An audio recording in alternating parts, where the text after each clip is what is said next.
E eu gostaria de começar a sua análise aqui no Bastidores CNN perguntando principalmente sobre a denúncia de Paulo Gonet. De que maneira a senhora avalia que ajudou a chegar no ponto que chegamos aqui da denúncia? Um recorte histórico de toda a possibilidade de ter havido um plano golpista no país. Boa tarde, Uribe. Boa tarde a todas, a todos. Olha, Uribe, uma coisa muito interessante de a gente assistir essas sustentações orais é a gente conseguir ver qual é o destaque que vai ser dado, tanto por acusação quanto por defesas. Embora a denúncia já tivesse ali colocada no papel, são mais de 250 páginas, e hoje a gente viu o Gonet, Procurador-Geral da República, destacando o que ele acha mais importante de todo esse grande documento que é a denúncia. E o que foi interessante nessa denúncia foi ver como ele articula os atos ali de julho de 2021, então as lives, eventualmente aquelas reuniões, as reuniões com os ministros, aquela reunião com os embaixadores, que, segundo a Procuradoria-Geral da República, buscavam descredibilizar as urnas, o sistema de votação, o TSE e as instituições, com os atos, finalmente, ele culminando nos atos de 8 de janeiro, com o presidente Lula já eleito. E esse link é muito importante. Agora eu vou explicar um pouco a questão técnica do porquê que eles fizeram isso, porquê que a acusação se importou muito em estabelecer esta relação. Porque os crimes de golpe de Estado e de abolição violenta do Estado de Direito são crimes que são praticados mediante violência ou grave ameaça. E os atos violentos estão ali em 8 de janeiro e também no punhal verde e amarelo. Então, o Gonet tentou ali fazer esse link muito forte desses atos desde julho de 2021 aos atos com violência ou grave ameaça. Por quê? Porque sem grave ameaça ou violência não é possível imputar, por exemplo, ao ex-presidente Jair Bolsonaro esses crimes que são os crimes mais graves imputados na denúncia, que são os crimes daquele artigo 359 do Código Penal contra o Estado Democrático de Direito.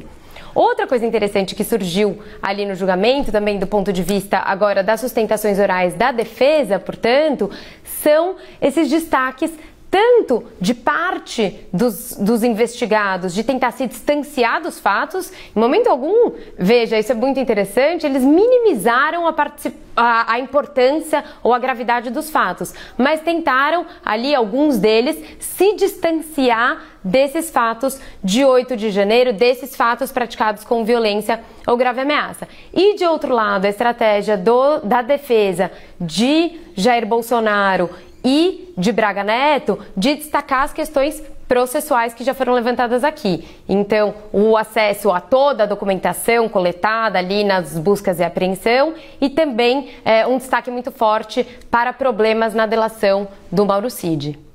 Agora, professora, muito interessante esse apontamento que você faz, né, sobre o que foi destacado agora pela defesa, nesse sentido de tentar distanciar esses acusados, denunciados sobre o fato em si, né? Não é que eles estão minimizando a importância, né, do que foi essa tentativa de golpe, mas cada um, de uma forma ou de outra, trazendo elementos para distanciar o seu respectivo, aquele que está sendo defendido.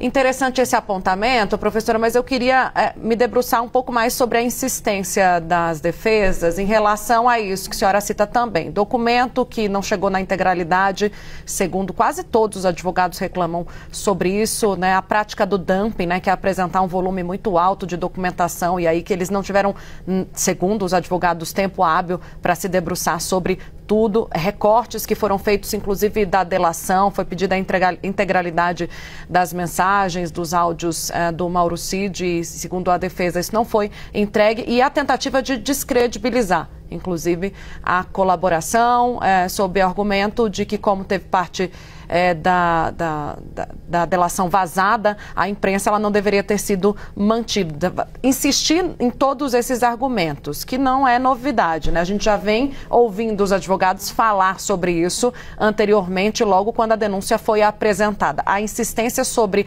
esses argumentos pode levar a defesa dessas pessoas envolvidas na trama golpista a conseguir algo, a avançar em algo quando do julgamento do mérito, na sua avaliação?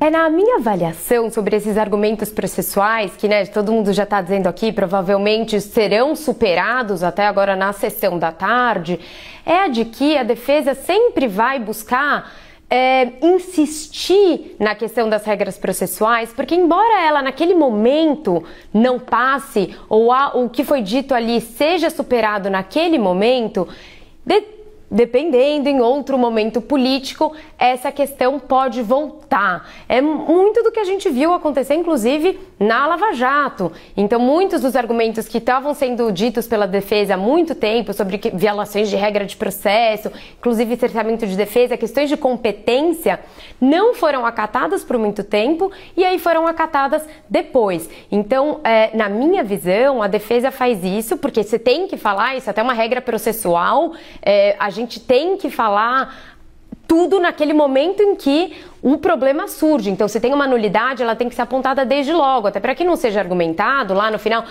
você esperou o processo correr até o final para apontar a nulidade. Então, eles apontam agora, ainda que não tenham talvez muita esperança de que isso seja acatado neste momento, mas para que fique registrado, eventualmente para um momento posterior em que o ambiente político seja outro.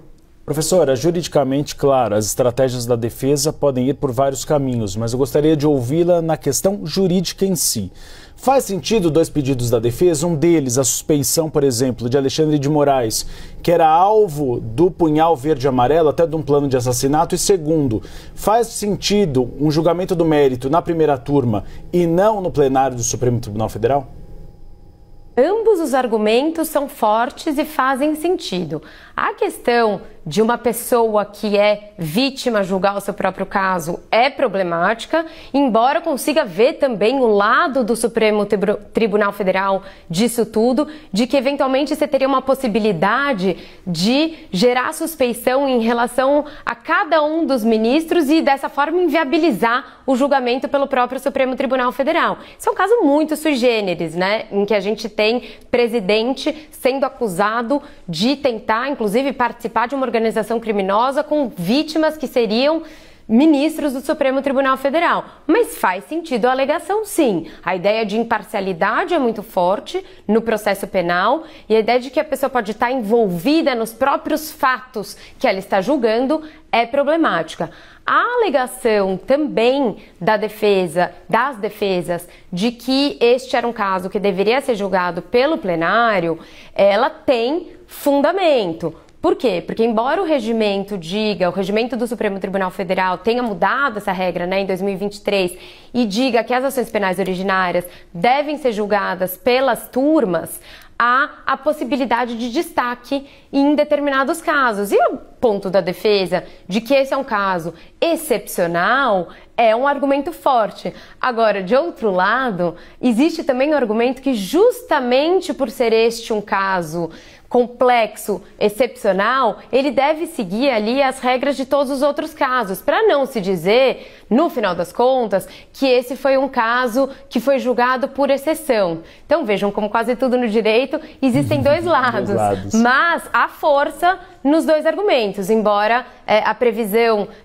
de todos seja de que eles não serão acatados. Inclusive a questão do julgamento pelo plenário já foi decidida, embora as defesas tenham insistido, algumas defesas tenham insistido nisso agora hoje na parte da manhã.